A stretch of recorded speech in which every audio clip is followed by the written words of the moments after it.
Hey team, welcome back to the Lift Heavy Live Forever podcast. This week, we're going to be sussing out why your weight isn't changing. Because it's goddamn frustrating, and we've all been through this, where you've been eating well, you've been training hard, you've been doing all of the good stuff, you've been grafting towards it, and then, your weight just doesn't move. Doesn't feel like it's moving for a week or a few days. And sometimes it even goes the other way. It goes backwards. It goes up. What the fuck? That's not on. So strap in, grab a coffee. I have. And we will dive into it.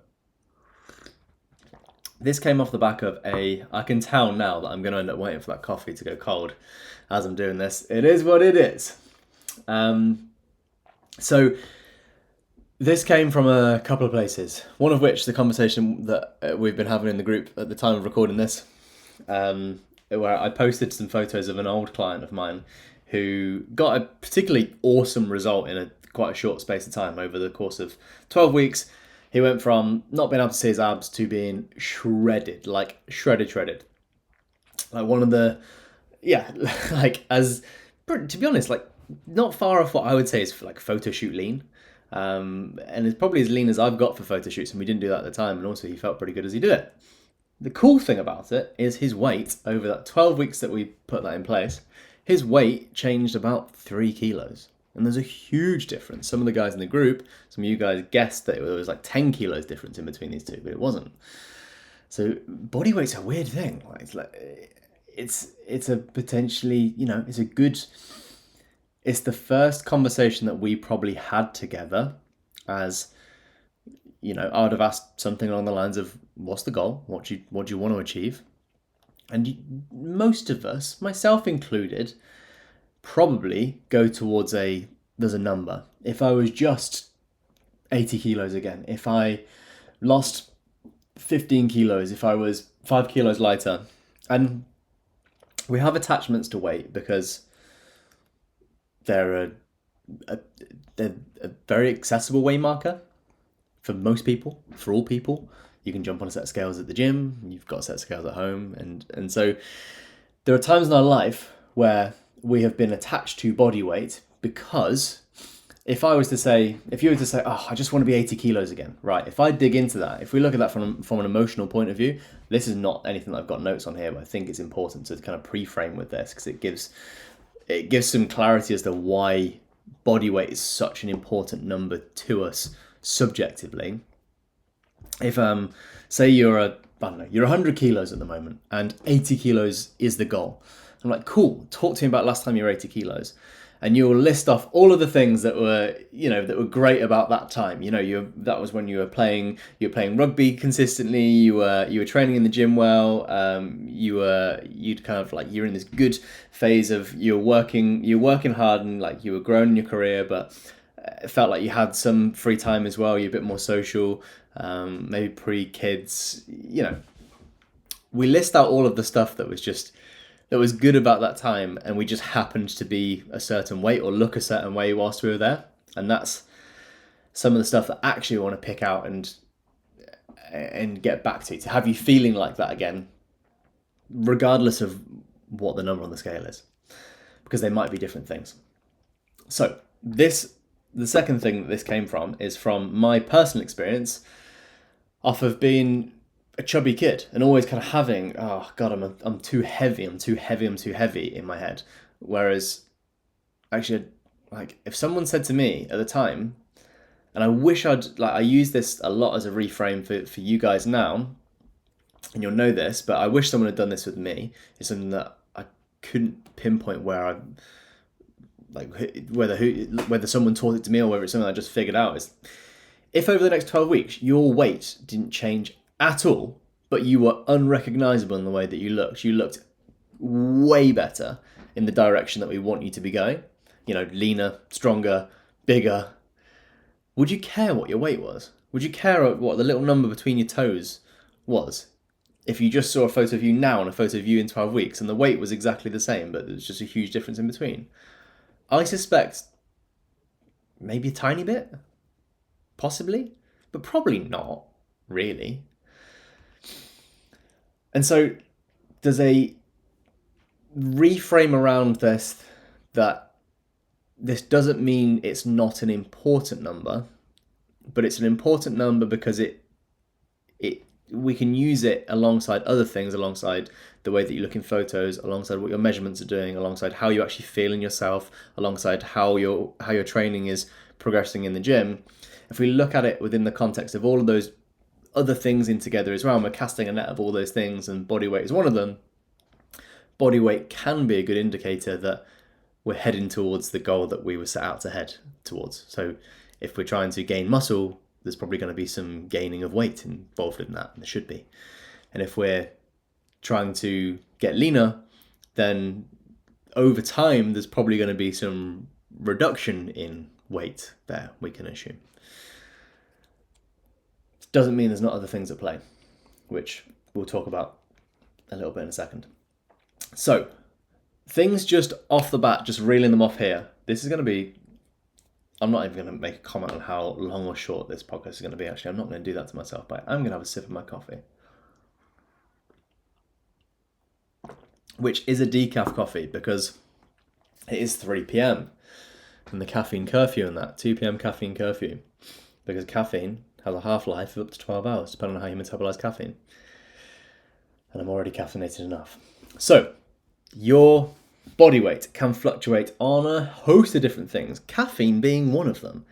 Your body, how your body responds to caffeine and hydration is one of these things. But things that can fluctuate, that can mean that your weight fluctuates more than you would like it to. Sleep, whether you've had less sleep, whether you've had more sleep.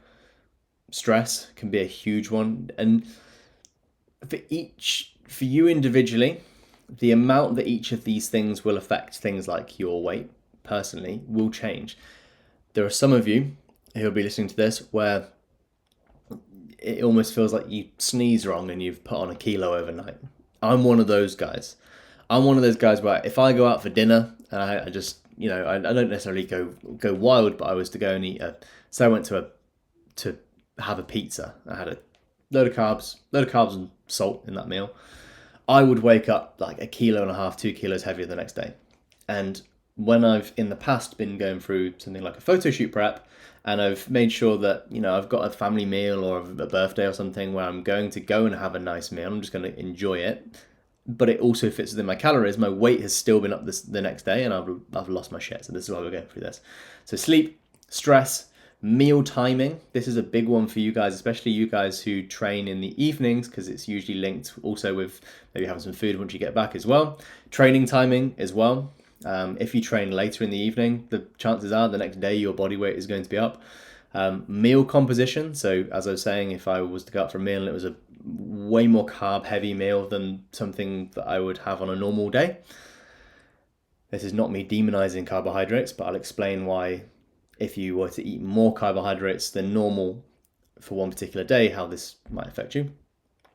Sometimes actually overeating. You actually just ate more calories because you did go for a family meal. It was your grandma's 150th wedding anniversary and you wanted to celebrate. Sweet. Good. Salt intake as well.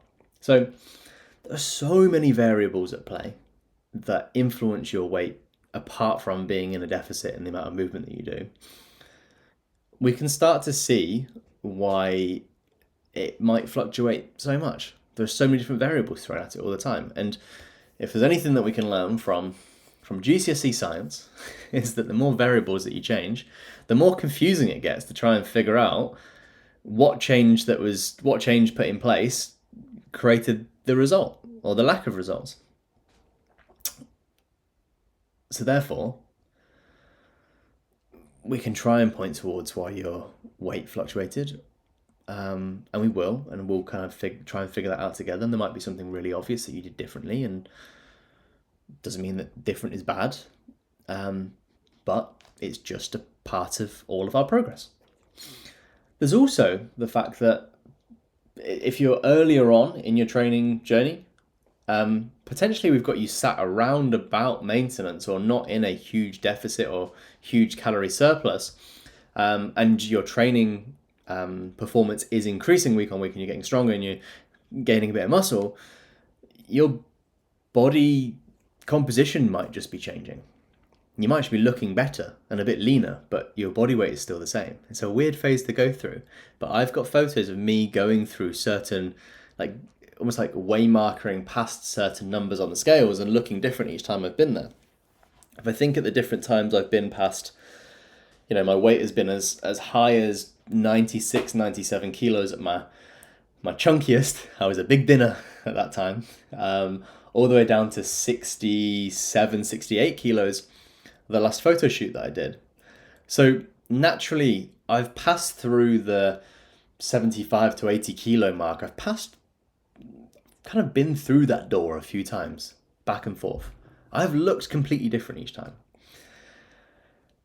So I mentioned before about how carbohydrates can influence what your weight does. And this is why if you were to go and have a nice meal at the weekend, or you go on date night or whatever, the next day you'll be like, oh my god, what have I done? I haven't done all of my progress. My body weight's up 2 kilos. So for every gram of carbohydrates you consume, your body will store that to use as energy, which is good. Your body will hold on to 4 to 5 grams of water per gram of carbohydrates. It depends on the person. It fluctuates on person to person, but for every gram of carbohydrates, say you went and had a pizza and it was, I don't know, a few hundred grams of carbs or something in your meal, and then we were to times that by 4, yeah, that's potentially how much weight you're going to be looking at the next day between your toes on the scale. And then that glycogen is broken down to reach glucose into the bloodstream, which is then used as fuel for cells and to be able to train hard. So carbohydrates they're not a bad thing.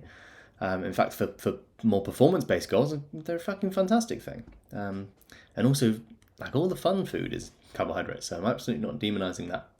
But just hopefully making you aware of it, just so you can have a bit of a better expectation as to, okay, cool, well, we went and did this yesterday, so I expect that this is the result from what I did is this. And then we can look a bit more objectively. So here's what we can do about it. If we're being a bit more objective and trying not to get too stressed about it, there will be times where you even listening to this and implementing this stuff, you'll still message me and you'll be like, dude, I thought this was going to change this week and it didn't change.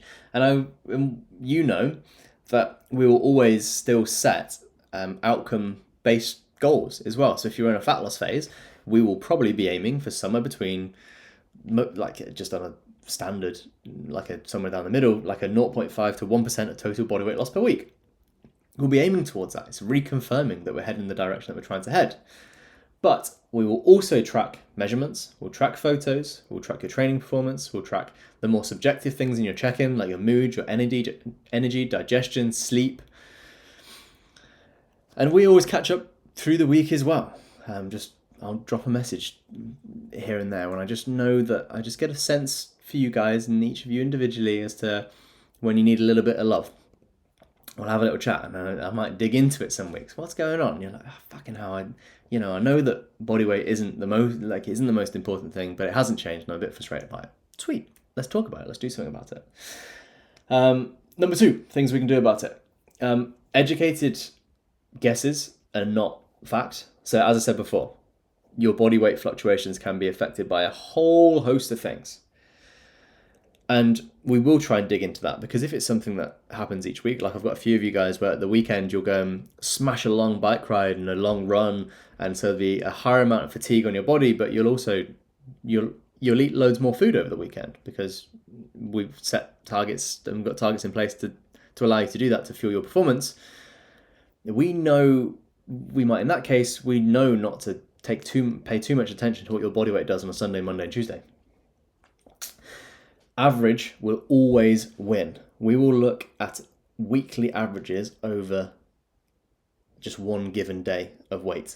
The first thing here's how your guys' concern about what your body weight is doing is presented to me most often. And I hope by doing this, I can more accurately describe what you experience better than you can, so that you go, fucking hell, yeah, that is a bit of me. What usually happens is you track your body weight on the day that is your check-in. Most of you, your check-in day with me is a Sunday. That is when you have the time in the week to feel like you have the time to jump on the scales. So you'll jump on the scales on a Sunday, Friday, Saturday, and Sunday are a bit more fluid in your routines. Your body weight hasn't changed since last Sunday. Harry, what the fuck is going on? I've been doing the stuff. What's changing? The first thing I will get you to put in place, I'll look at how often you've been tracking your body weight. I'll be like, dude, we cannot use these numbers because I can't take an average from it. And what we want to do is we want to take an average. So we want to take an average of at least 3 to 5 days a week where you're jumping on the scales. This is going to give us a better idea as to what is going on. As I said, there are some guys where we just don't even look at the scales from a Saturday to a Tuesday. And actually, if we're going to make any decisions on changing the amount of output you're doing or the amount of calories that you're eating in a fat loss phase, then we will make those decisions midweek for this very reason. Educated guesses are not what we make decisions off of. We use data to drive decisions, not just going by feel and going by frustration. And I will always try and push back on that. So, average wins. We will look at a week to week, not just average, not just based on daily decisions. And I might, with that being said, I might even tell you just to stick to the plan for a couple of days. If this is the case, especially if we're talking just a fat loss phase context here specifically, I look at a fat loss phase as I've got like a hand of cards, and I've only got a finite amount of cards that I can play within a fat loss phase, and I want to play them at the right time. I want to play them just at the right time to keep progress going at the rate that we set it to go at. So, for example, if your maintenance calories was 2,800, what we could do on week one, say over the course of a diet that was 12 weeks, 2,800, you ended up at the end of it at, just for round numbers, on 2,000 calories in deficit. Okay. Now, what we could do is on week one, I could say, hey dude, we're going to smash the fuck out of this. You're going to go on 2,000 calories right now, and we're going to lose like 4 kilos a week. And initially, this might be okay. You're super full at the moment. Hunger isn't an issue. Energy's in a good place. You're at the start of the diet. You're the most motivated you're ever going to be in a diet until you start to get really lean and start getting a bit almost sadistic with it. So you might go, yeah, fuck yeah, sweet, we'll do 2,000 calories right now. And you do that. However, that's now a card that I've put down on the table that I can't really take back off the table. Whereas it makes sense to move potentially, if we got 2 weeks into that and you were starving, we're in a bit of a tricky spot then. What do we do? So I want to make sure that we're using the right tool at the right time. And sometimes the right tool is just to sit where we are and see what happens for a couple of days. Because I might come to the end of the week and you've gone, my weight hasn't changed. I know it's not the most important thing, but it is a factor that we're looking at. We do need to see it start to shift. What should we do? And I might look at what you've done this last week. I'm like, okay, well, you've kind of tracked your nutrition, but it could have been a bit better, and training has been a bit broken. It's been a week where you've travelled for work and you've eaten out a few times and sleep's been all over the place. The chances are, the thing that I'll say to you is, can we spend a few days just tightening up the nuts and bolts? Can we try and get as dialed in on this as we possibly can for a few days, just to see whether there's a problem with is there a problem with the current plan that we've got, or are we just slightly off with some numbers and we just need to course correct a little bit? And sometimes when we do that, I've done this with a few of you guys, and then you've messaged me midweek and gone, holy hell, I don't feel like I've changed that much, but I've been a bit more on it, and my weight has dropped 1 kilo overnight. Yep. This is what you have me looking after the data, so you don't have to fuck around with it for. And with this as well, a lot of talk about body weight here, and a lot of talk about body weight that is very objective, that is very without emotion attached to it. There is a lot of emotion and subjectivity. I'm not sure if that is the right use of that word like that, but there's a lot of emotion attached to body weight. I'm the same. I have certain numbers in my head where if I get above that, I'm like, oh god, that is a bit fat for me. Or if I'm under a certain amount of lean, I'm like, fucking hell, this is quite lean for me now. And I think it's important to respect that. But at the same time, you being able to give me those numbers, which I do hugely respect, and I want to.